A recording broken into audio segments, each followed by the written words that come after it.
अस्सलाम वालेकुम, welcome to channel HBS services. तो यूट्यूब एड्स कोर्स की आज की इस क्लास में हम लोग पढ़ने वाले हैं अबाउट बेसिक एड स्ट्रक्चर।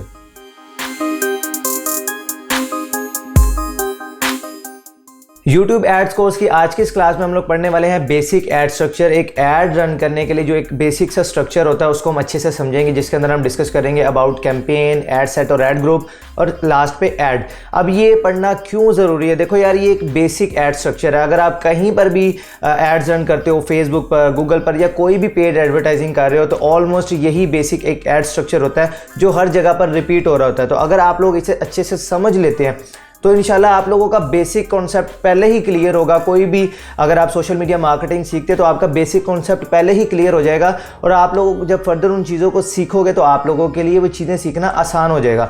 आज मैं आप लोगों को ये बेसिक एड स्ट्रक्चर बताऊंगा। इंशाल्लाह नेक्स्ट वीडियो में हम लोग कंप्लीट एक एड रन करेंगे, और आप लोगों ने जब इस वीडियो को अच्छे से समझा होगा तो उस वीडियो को समझना आप लोगों के लिए बहुत ही ज़्यादा ईजी हो जाएगा। तो इस वक्त अगर आप लोग स्क्रीन पर देखें तो यहाँ पर मैंने एक इमेज आप लोगों के लिए डिज़ाइन की हुई है। और नंबर 1, सबसे पहले तो आप लोगों ने किसी भी प्लेटफॉर्म पर अपना अकाउंट क्रिएट करना है, ऐड अकाउंट, चाहे वो फेसबुक का बिजनेस मैनेजर हो, गूगल एड्स हो, या फिर कहीं पर भी आपने अपना एक ऐड अकाउंट क्रिएट किया। उसके बाद जब भी आप कोई ऐड रन करना चाहते हैं तो जो फर्स्ट स्टेप होता है वो होता है कैंपेन। आप एक कैंपेन क्रिएट करते हो, एंड कैंपेन क्रिएट करने के बाद जो नेक्स्ट चीज़ आती है वो होती है ऐड ग्रुप या ऐड सेट।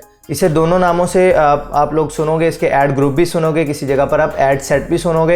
एंड देन जो थर्ड चीज़ होती है वो होती है आपका ऐड। अगर मैं इसको और भी सिंपल करके आप लोगों को समझाऊं तो कैंपेन को आप ऐसे समझ सकते हो कि जैसे एक घर का सरबराह होता है, और जो ऐड ग्रुप होते हैं वो उस घर के फैमिली मेम्बर हैं, और ये जो एड्स है ये आगे उनके बच्चे। अब शुगल में ना ले जाना, बात को समझने की कोशिश करना। देखिए, कैंपेन होगी आपके घर का सरबराह। जब भी आपने ऐड क्रिएट करना है आप सबसे पहले कैंपेन क्रिएट करते हो, और कैंपेन में मोस्टली दो चीज़ें आप लोग डिफाइन कर रहे होते हो। एक तो उस कैंपेन का टोटल बजट क्या होगा, और दूसरा उस कैंपेन का गोल क्या। मीन अगर आप एक ऐड क्रिएट करना चाह रहे हो तो उसको कुछ गोल या उसका कोई पर्पस तो होगा, तो वो आप कैंपेन में ही डिफाइन कर देते हो। सपोज आज की जो हम एग्जाम्पल लेंगे, हम एक हमारी प्रोडक्ट है वो है बॉयज़ की टी शर्ट्स। हमने बॉयज़ के लिए टी शर्ट्स क्रिएट की हैं, और हमारा टारगेट है कि हम एड्स के जरिए उसको सेल करें। ये एक एग्जाम्पल आप सपोज कर लें, ठीक है। तो अब हमारा जो टारगेट है वो है टी शर्ट सेलिंग, और हमें हमारी ऑडियंस का पता है कि यार हमने ये जो प्रोडक्ट है वो बॉयज में प्रमोट करनी है। दूसरा, यहाँ पर उस कैंपेन का टोटल जो बजट होगा वो होगा $90, ठीक है। आप दूसरा स्टेप पे आते हैं, दूसरे स्टेप पे आ जाते हैं जी आपका ऐड ग्रुप या ऐड सेट। यहाँ पर आप डिफाइन कर रहे होते हो कीवर्ड्स, ऑडियंस, उनका एज ग्रुप, उनका जेंडर, ये सभी डिटेल्स आप फिल करते हो ऐड ग्रुप में। कैंपेन में आपने किया, अपना टोटल बजट सेट किया, और कैंपेन का जो गोल है वो आपने डिफाइन कर दिया इस सेक्शन में। जब आप ऐड ग्रुप के सेक्शन में आते हो, यहाँ पर आप डिफाइन कर रहे होते हो कि आप किस जेंडर के ऑडियंस को टारगेट कर रहे हो, उनका एज ग्रुप क्या है, उनकी जो भी डिटेलिंग होगी वो आप फिल कर रहे होते हो ऐड ग्रुप या ऐड सेट। ये दोनों नेम आपने याद रखने, ऐड ग्रुप या ऐड सेट, ये दोनों सेम ही चीजें, ठीक है। तो अब यहाँ पर हम सपोज कर लेते हैं कि हमारा जो कैंपेन का गोल है वो है टी शर्ट सेलिंग, और हमने सेल करना है बॉयज में। तो हमने 2 ऐड ग्रुप्स क्रिएट कर लिया। अब साथ साथ इसका पर्पस भी आप लोगों को मैं समझाता जाता हूँ। हमने 2 ऐड ग्रुप क्रिएट किए। एक ऐड ग्रुप में हमने टारगेट किया 10 से 30 साल के लड़कों को, ठीक है, और दूसरे ऐड ग्रुप में हमने टारगेट किया 40 से 60 साल के बाबों को। शुगर लगा रहा हूँ, कोई नाराज ना हो जाना, मिसाल दे रहा हूँ, ठीक है। तो यहाँ पर जो हमने ऐड ग्रुप 1 में, ऐड सेट 1 में हमने जो टारगेट किया वो किया 10 से 30 साल के लोगों को हमने टारगेट किया, और ऐड ग्रुप 2 में हमने टारगेट किया 40 से 60-70, मतलब ऑनवर्ड जितने भी हैं उनको टारगेट कर लिया, और नीचे उनके हमने एड्स क्रिएट किया। अब हर ऐड ग्रुप में हमने 3 एड्स क्रिएट किए, ऐड 1, ऐड 2 और ऐड 3।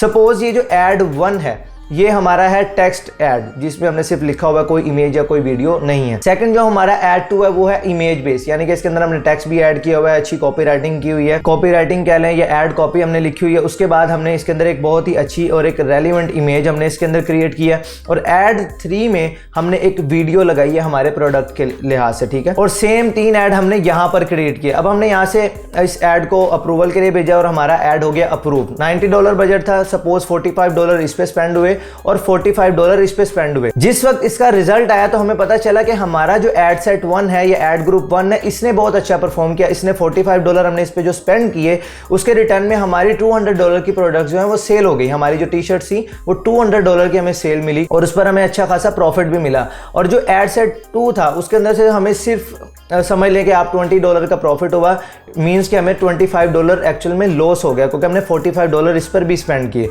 तो अब क्या मेन वजह हुई, हमें यहाँ से क्या पता चला कि जो हमारा ऐड ग्रुप 1 है, जिसके अंदर हमने टारगेट किया 10 से 30 साल के लोगों को, उसने ज़्यादा बेटर परफॉर्म किया इन कंपैरिजन एड ग्रुप 2 जिसके अंदर हमने 40 से 60 साल के लोगों को टारगेट किया। तो हमें एक चीज़ क्लियर होगी कि यार जो हमारी जो टी शर्ट है या जो हमारा प्रोडक्ट है वो यंग जो लड़के हैं बॉयज़ हैं उनको ज़्यादा पसंद आ रहा है। तो अब हम क्या करेंगे, हमें एक चीज़ तो क्लियर होगी कि यार नेक्स्ट टाइम हमने इस एज ग्रुप को टारगेट नहीं करना। दूसरी चीज़, अब हम एक एड सेट में से ये देखते हैं कि हमारे किस एड ने ज़्यादा अच्छा परफॉर्म किया। सपोज जब आपने एड 1 को देखा जो कि एक टेक्स्ट बेस्ड एड है, ठीक है, उसके अंदर आपने देखा नहीं यार इस एड ने अच्छा परफॉर्म नहीं किया, इसके ऊपर इतना अच्छा व्यू रेट नहीं आ रहा, CTR इतना अच्छा नहीं आ रहा।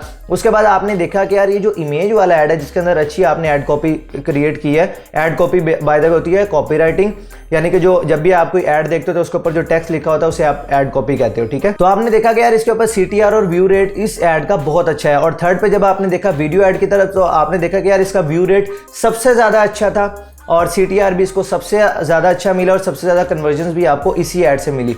तो एक ऐड ग्रुप में जो आपने 3 एड्स क्रिएट किए थे उससे आपको ये पता चला कि किस टाइप का ऐड आपकी इस प्रोडक्ट के लिए ज़्यादा बेहतर रहा। तो इस पूरे प्रोसेस का मकसद यही होता है, जब आप एक कैंपेन क्रिएट करते हो उस डिफरेंट ऐड ग्रुप्स इसलिए क्रिएट कर रहे हो तो एक्सपेरिमेंट करने के लिए, ताकि आपको पता चल सके कि आपकी जो प्रोडक्ट है वो किस टाइप की ऑडियंस को, किस एज ग्रुप के ऑडियंस को, किस लोकेशन की ऑडियंस को ज़्यादा पसंद आ रही है। And then different ad groups में जो आपने डिफरेंट एड्स क्रिएट किए होते हैं उससे आपको ये पता चलता है कि यार इस टाइप की प्रोडक्ट के लिए या इस टाइप की सर्विस के लिए किस टाइप का ऐड है जो ज़्यादा अच्छा परफॉर्म कर रहा है। फिर आप नेक्स्ट टाइम ज्यादा बजट उस पर स्पेंड करोगे। जैसे कि इस केस में आपको पता चल गया कि यार जो 40 से 60 साल के लोग हैं उनको आपकी टी शर्ट या प्रोडक्ट पसंद नहीं आ रही, तो आपको अंदाजा हो गया कि यार हमने इनको टारगेट नहीं करना। और सेम इसी तरह जब आपने चेक किया कि हाँ ऐड ग्रुप 1 ने अच्छा परफॉर्म तो किया, लेकिन अब मैं ये भी चेक करूं कि किस ऐड ने सबसे ज़्यादा अच्छा परफॉर्म किया, ताकि आप अपने बजट को ज़्यादा अच्छे से यूटिलाइज कर सको अपने या अपने क्लाइंट के लिए। तो इसी तरह जब भी आप किसी भी क्लाइंट के लिए ऐड रन कर रहे हो उसकी प्रोडक्ट या सर्विस को प्रमोट करने के लिए, तो ये एक बेसिक सा एड स्ट्रक्चर होता है जो आपको तकरीबन हर जगह जहाँ पे भी आप पेड एडवर्टाइजिंग करेंगे तो आपको यही बेसिक एड स्ट्रक्चर देखने को मिलेगा। आई होप कि आपको ये अच्छे से समझ आ गया हो। अगर आपको अभी भी कुछ डाउट्स है, क्लियर नहीं हुए, तो भाई थोड़ा सा गूगल करें और वीडियोस देखें, इंशाल्लाह आप लोगों को अच्छे से समझ आ जाएगा। मैंने अपनी तरफ से पूरी कोशिश की कि एज सिंपल एज पॉसिबल मैं आपको समझा सकूं कि एक बेसिक एड स्ट्रक्चर होता क्या है, कैंपेन क्या होती है, एड ग्रुप क्या होता है, फिर उसके बाद एड्स क्या होते हैं। तो अगर वीडियो पसंद आई हो तो लाइक कर दो, चैनल पर नहीं हो तो सब्सक्राइब। मैं मिलता हूं फिर आपसे इंशाल्लाह नेक्स्ट वीडियो में जिसके अंदर हम डिस्कस करेंगे अबाउट कंप्लीट एक ऐड रन करके देखेंगे। तो मिलता है फिर इंशाल्लाह नेक्स्ट वीडियो में, तब तक के लिए अल्लाह हाफिज़।